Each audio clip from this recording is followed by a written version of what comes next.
Hello, नमस्कार. आज मी एक खूप मोठी चूक केलेली आहे, ज्याची मला माफी मागायची आहे माझ्या आई-वडिलांची आणि थँक्स सोशल मीडिया, ज्याच्यामुळे मला माझी चूक लक्षात आली. आई-वडिलांनी मला शिकवलं आणि मी त्याच्याबद्दल कमी पडले, त्याबद्दल मला माफी मागायची आणि माझे टीचर्स लोकांची. कारण मी मेडिकल फील्डमध्ये आहे आणि टीचर लोकांचा मेन फोकस असतो ऑब्झर्वेशन. तुम्ही स्टुडंट आहेच, केस स्टडी करताय, ऑब्झर्वेशन करा, काम करताय, ऑब्झर्वेशन करा, ड्युटी करताय, ऑब्झर्वेशन करा. हेच इम्पॉर्टंट असतं आणि मी इथेच चुकली. कारण आई झाल्यानंतर माय ब्रेन इज नॉट ब्रेनिंग. बात तो सही है. अशातला प्रकार झालेला आहे.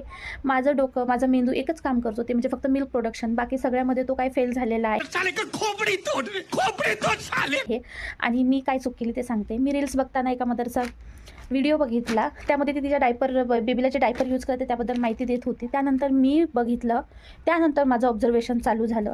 मी माझ्या बाळाचं डायपर चेक केलं, तेव्हा ही मला ब्ल्यू लाईन दिसली आणि ही आहे वरती येलो लाईन. म्हणजे मी 4 महिने झाले गेली डायपर चेक करते, चेंज करते, तरीही माझं ऑब्झर्वेशन एवढं खराब की मला दिसलं नाही.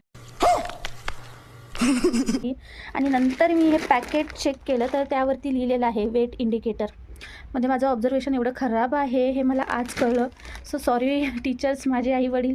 माझा नाही बोलू शकत मी आता केवढी मोठी चूक केलेली आहे. So thanks social media. चलो बाय.